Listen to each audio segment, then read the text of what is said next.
Hello! Kumusta? Yung balita? Mga kalibel, kumusta kayo mga kalibel? Hi! How are you? Okay lang ba tayo dyan mga kalibel? Anong balita sa atin mga kalibel? Anong balita dyan kalibel? Kumusta kayo? Alright!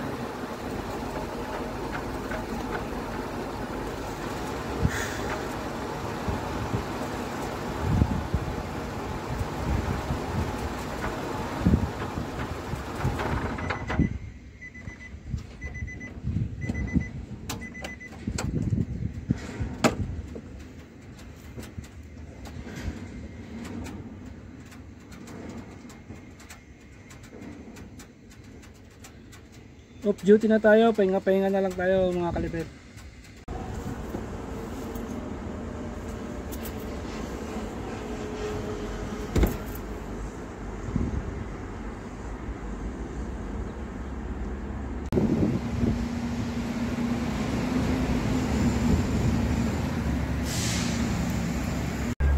Okay, kumusta kayo mga kalibet? Kumusta ang buhay? Tambay muna tayo.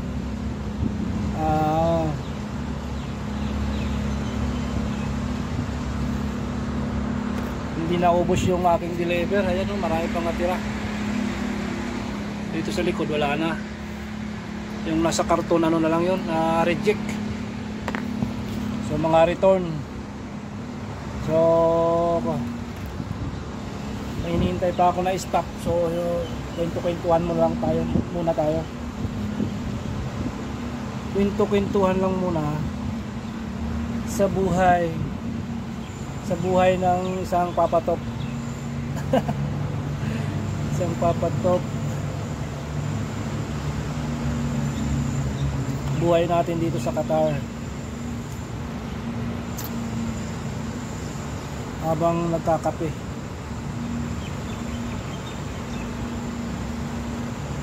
Nandito tayo sa likod ng ating van, nagtatambay, nagkakape. Meron dito, makita nyo yung dumadaan dito sa kabila. Ilagay natin yung camera dito. Yan. Para makita nyo yung kaso siya, against the light. Nawawala yung ilaw niya. Mayroon mga shop dito. Yung dito sa kabila, dito sa banda rito, yan yung shop namin. So ano bang pwede kong may kwento sa inyo?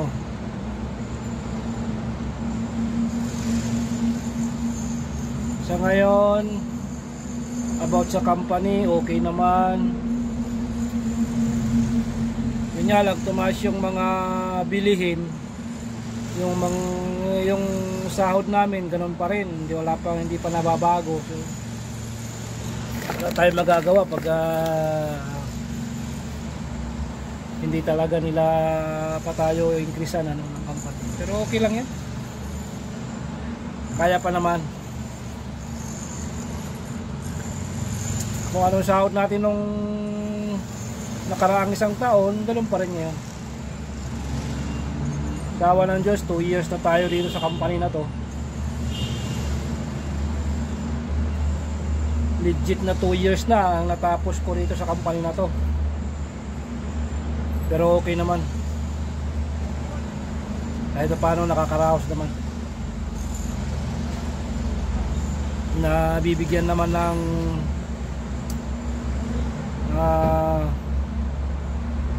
magandang allowance ang aking mga estudyante. Kahit paano sumusubra pa naman ng konti.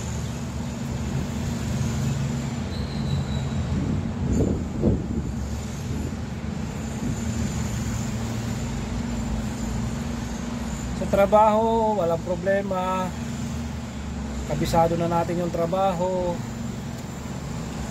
normal na lang. Sahod na lang yung hindi pa nababago. Trabaho, dagdag bawas, dagdag bawas. Carry lang.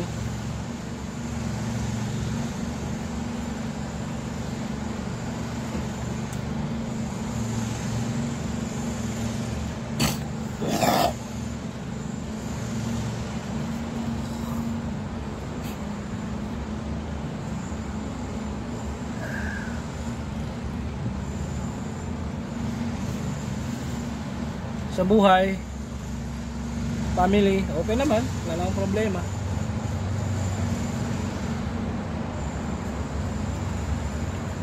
Sana tuloy-tuloy lang, walang problema.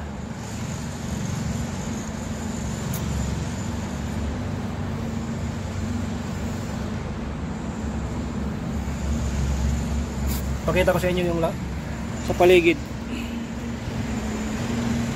Ayan. Dito ako lagi naghihintay ng dalawang tukmol. Yung stop, yung shop namin, nandyan yung shop namin, yung ano na yan. Nandun sa likod yung entrance. Dito ko hinihintay yung dalawa. Hatid sundo ko nakasama.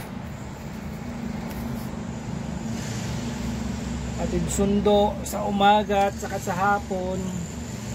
So nakakauwi tayo alas 5 ng hapon everyday. Maliban lang pag biyernes. Pag biyernes, di off natin, wala tayong pasok. So ibang driver yung sumusundo sa kanila. Actually, bahala to sa akin. Kasi nagdi-deliver tayo, tapos nagme-merchandise tayo, naghahatid sundo pa. Pero okay lang, tsaga-tsagaan na lang. Mas magaan naman ang trabaho na to kaysa sa Pilipinas. Armored driver ka, pag start ka ng alas 8, uuwi ka rin ng alas 8 ng gabi o alas 7 ng gabi. 8 to 8 na trabaho. Samantala dito, start ako ng 7:30, uwi na ako ng alas 5. Nagigit 30 pa yung 36,000 pa yung sweldo. So ang laki ng diferensya sa Pilipinas. Magkano lang ang sweldo mo doon? Magkano ang sweldo mo lang dyan sa Pilipinas? Isang buwan mo nasa 20, 22.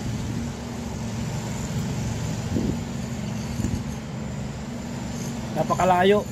Tapos kakatasan pa. SS, Pag-ibig, PhilHealth, daming kaltas. Sa driver kasban pa, lugi. Dito yung 36,000 na sweldo ko, take home ko na yon. Babawasan ko na lang ng ano lang yun, basic. Kung may overtime ka, di additional yun. Sa basic, sa isang buwan, wala kang overtime, wala kang extra na trabaho, so 36,000 fix na yon. So babawasan mo na lang yon ng pagkain. Sabihin natin na bawasan mo ng 5,000 isang buwan pagkain mo, meron ka pa rin 31,000. Sabihin natin 6,000 yung pangkain mo, may matitira pa sa iyo na 30,000 papadala sa pamilya mo. Okay lang yon. 30. Minsan talaga yung pangkain lang, budget sa pagkain dito 500, 5,000, 6,000, sobra-sobra na yon sa isang buwan. So yung bibili ka ng mga kung anong merinda mo, anong gusto mong bilhin sa sarili mo, di ba? Mag-ipon-ipon ka, mag savings ka, pwede rin. Kung dadagdagan mo yung padala mo sa pamilya, pwede rin. 36,000 na sweldo isang buwan, okay na rin. Not bad. Diba? Hindi na masama. Kaysa naman nasa Pilipinas ka, gabing kayod mo. E dito, trabaho ka alas 7:30. Tapos, alam mo naman yung oras ng trabaho mo, papitiks-petiks ka lang. Yung trabaho mo, pag natapos mo na yung trabaho mo, na wala pa sa oras, tulad na to, tambay-tambay na ako. Actually, inaabot ako ng alas 5 dahil nakatambay lang. Naghihintay lang ako ng sinusundo ko. Tambay-tambay ka lang. Pero kung wala akong sinusundo, ay maaga na, alas 3:30, nasa kwarto na ako. Sarap buhay, di ba? Okay na yon, kaysa naman na sa Pilipinas, sino pa magpapasahod sa'yo ng 36,000? Dito, wala ka pang sakit ng ulo. Sa Pilipinas, marami kang sakit ng ulo. Dami kang pakikisamahan na mamagaling. So yun lang guys, God bless sa atin lahat. Yun lang, nakwento ko lang.